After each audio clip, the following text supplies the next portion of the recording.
আসসালামু আলাইকুম সবাইকে। আজকে আপনাদের সঙ্গে শেয়ার করব গাঢ় কাপড়ের উপরে কিভাবে খুব সহজে কাজ করা যায়। আজকে তাই আমি শুরু করব একটি টিউলিপ ফুল। এখানে একটি গাঢ় কালার কাপড়ের উপরে আমি আঁকবো টিউলিপ ফুল। সেই সাথে আপনাদেরকে দেখাবো কিভাবে খুব সহজে আমরা টিউলিপ ফুল আঁকতে পারি। গাঢ় কাপড়ে কাজ করার সময় সব সময় খেয়াল রাখতে হবে যে কিছুটা হোয়াইট পেস্ট অ্যাড করতে হবে কালারের সঙ্গে, তাহলে এই কাজটা ফুটিয়ে তোলা সম্ভব হবে।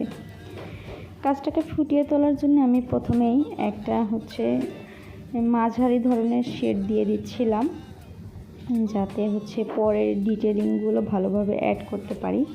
সেজন্য আগে হালকা শেডগুলোর কাজ করে নিয়ে তারপরে আমি ডিপ কালারের শেডগুলো অ্যাপ্লাই করব, যাতে ভালোভাবে তার ফুলের ডিটেলিংগুলো ফোটানো সম্ভব হয়। আপনারাও সবসময় চেষ্টা করবেন আগে হালকা কালারের কাজগুলো করে নিতে, তারপরে ডিপ কালারের কাজগুলো করতে, তাহলে কিন্তু কাজগুলো করতে খুব সুন্দর দেখাবে এবং খুব সহজেই ফুটিয়ে তোলা সম্ভব হবে। তবে কিছু কিছু ক্ষেত্রে বা কোনো কাজের ভিন্নতায় আপনাদের কোনো সময় ডিপ কালার আগে ব্যবহার করতে হতে পারে।